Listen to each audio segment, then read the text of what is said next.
Today we're travelling en route to somewhere else, but we took a slight detour to find the centre of Scotland.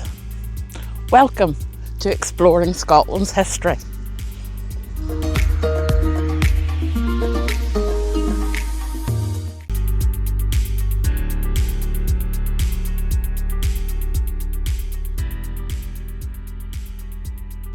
So this stone marks the centre of Scotland.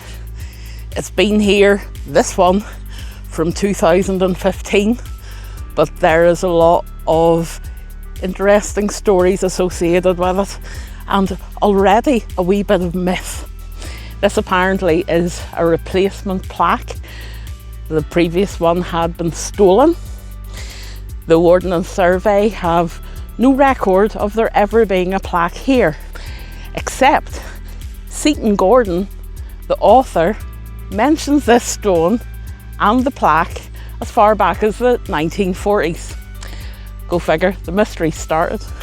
Local folk apparently in the 1980s rocked up here with a still saw and carved a cross in a rock in the dry stone wall behind us here. And apparently since that time, the place has been a tourist trap. We're the only ones here. The other question is this the centre of Scotland? We've had the maps out, Martin's been measuring things, and this is definitely the centre of Scotland if you draw a diagonal line and you include the Orkneys in the northeast. If you include the Shetlands in the northeast, it pulls it into Perthshire. If you include places like St Kilda, goodness knows where the centre of Scotland is. But this stone, it says this is the centre. In 2021, there's also a tale of someone attempting to steal that massive rock. Apparently it was done with a mini digger. It managed to be tipped over. So basically the locals came back, put the sign on the side that was now facing upward, and today it sits. In 2017, a wee bit further back, there was also a story of a tourist who thought there would be a bit of a yobbo, and they thumped a big bit of the rock off to take back as a souvenir. When they got back to their car, turns out that their battery was flat. They called for rescue, and the rescue broke down on the way to get them. The stone was placed up here and it wasn't taken home as a souvenir.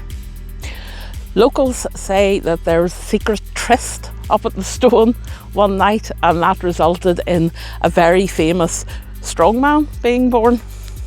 And in 2021, two couples are said to have eloped from here. One had triplets and one had quadruplets, so I'm not hanging about.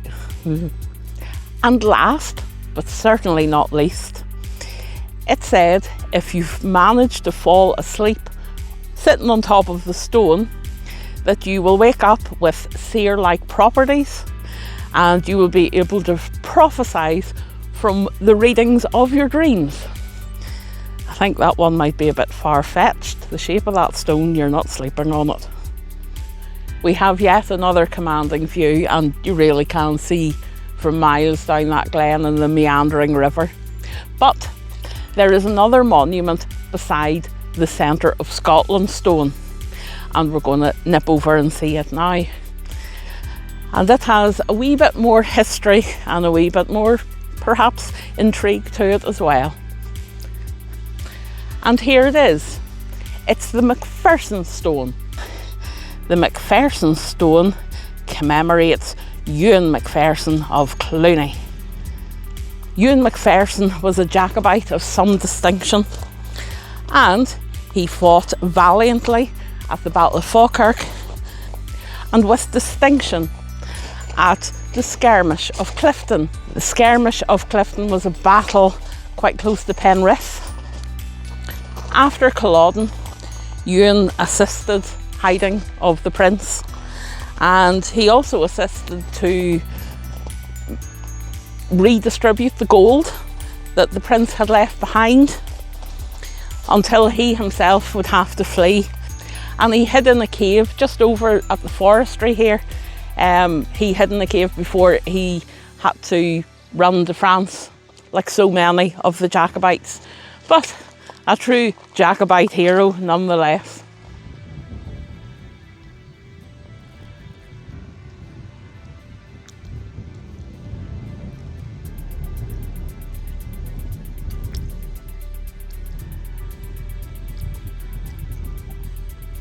If you like the video, please like, subscribe and leave a comment.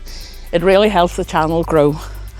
Until next time, I'm way out of the rain, and thank you for watching Exploring Scotland's History.